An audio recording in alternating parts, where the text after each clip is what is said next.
Oke, Assalamualaikum warahmatullahi wabarakatuh. Perkenalkan, nama saya Muhammad Alfat Isma Ramadan dari kelas 10G, absen nomor 18. Di sini saya ingin menjelaskan presentasi materi tentang teks hikayat kelas 10, kurikulum merdeka, mata pelajaran Bahasa Indonesia. Langsung saja kita masuk ke presentasinya.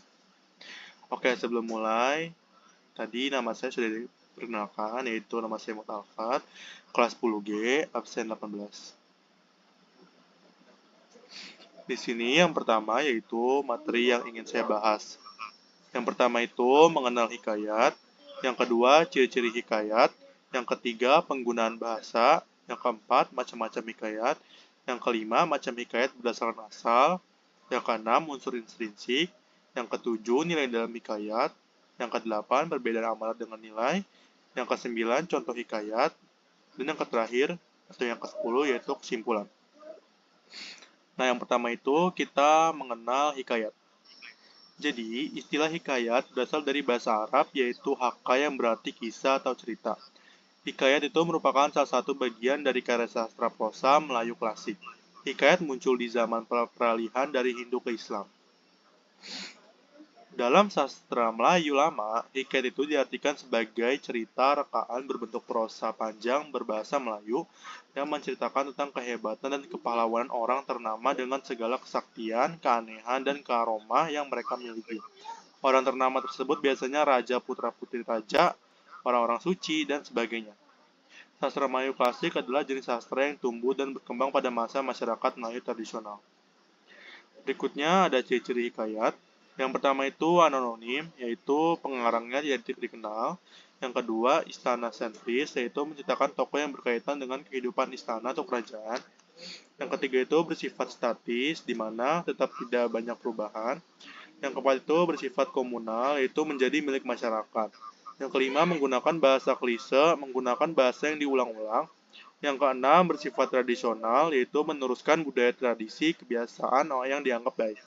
Yang ketujuh, bersifat didaktis, yaitu di mana moral maupun didaktis religius mendidik. Yang kedelapan, menceritakan kisah universal manusia, peperangan antara yang baik dengan yang buruk dan dimenangkan oleh yang baik. Yang kesembilan itu magis, di mana pengarang membawa pembaca ke dunia khayal, imajinasi yang serba indah atau di luar akal sehat.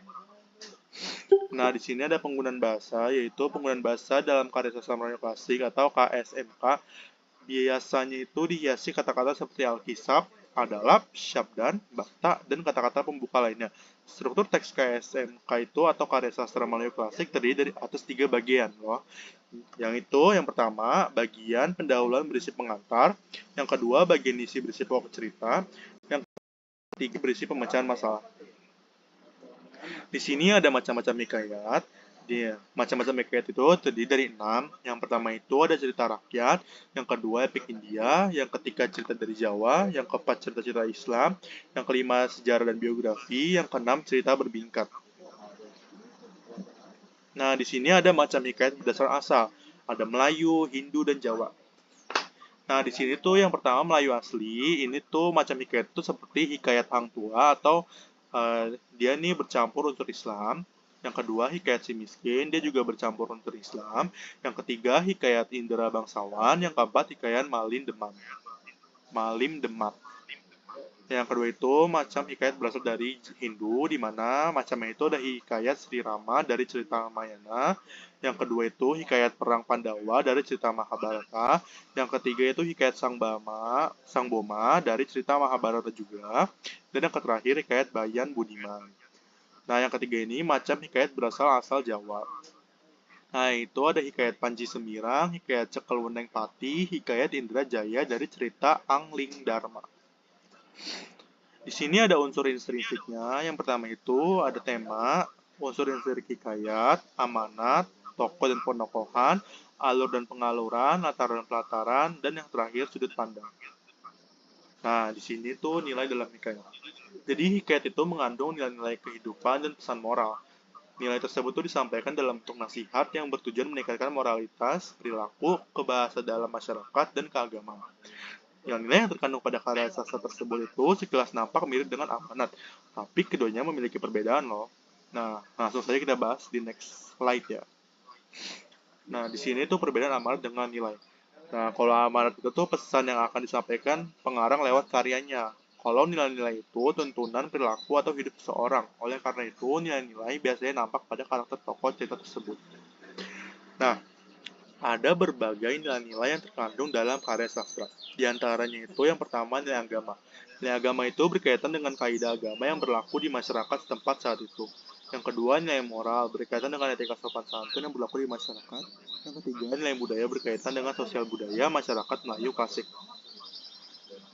Nah, di sini ada contoh teks hikayat. Di sini saya memilih contoh teks hikayat yaitu judulnya Hikayat Antu Ayik. Nah, di sini tuh menceritakan tentang suatu hari di sebuah desa ada seorang ayah yang terpaksa menikahkan gadis Juani dengan bujang Juandan karena terjerat utang pada keluarga sang bujang. Nah, bujang Juandan ini memang pemuda dari keluarga yang kaya raya. Tetapi yang membuat gadis Juani sedih ini adalah rupa bujang Juandan yang tidak tampan. Selain itu, bujang Juandan pun menderita penyakit kulit di sekujur tubuhnya. Sehingga dia juga dikenal sebagai bujang kurap. Namun pada akhirnya di malam pernikahan, gadis Juani tidak kuasa membendung kesedihan ketika arak-arakan rombongan bujang Juanda tiba. Di tengah kekalutan pikiran sambil berair mata, dia keluar lewat pintu belakang rumah dan berlari menuju sungai. Dia mengakhiri hidupnya loh di sungai itu dan menjadi arwah penunggu sungai yang dikenal sebagai Antu Air. Dari kesimpulan teks anekdot yaitu, maaf, kesimpulan dari teks hikayat itu adalah jenis karya sastra lama yang berbentuk prosa. Hikayat biasanya itu mengandung nilai-nilai moral dan seringkali disampaikan secara lisan dari satu generasi ke generasi berikutnya. Sekian dari saya, mohon maaf jika banyak kesalahan kata. Sekian, wassalamualaikum warahmatullahi wabarakatuh.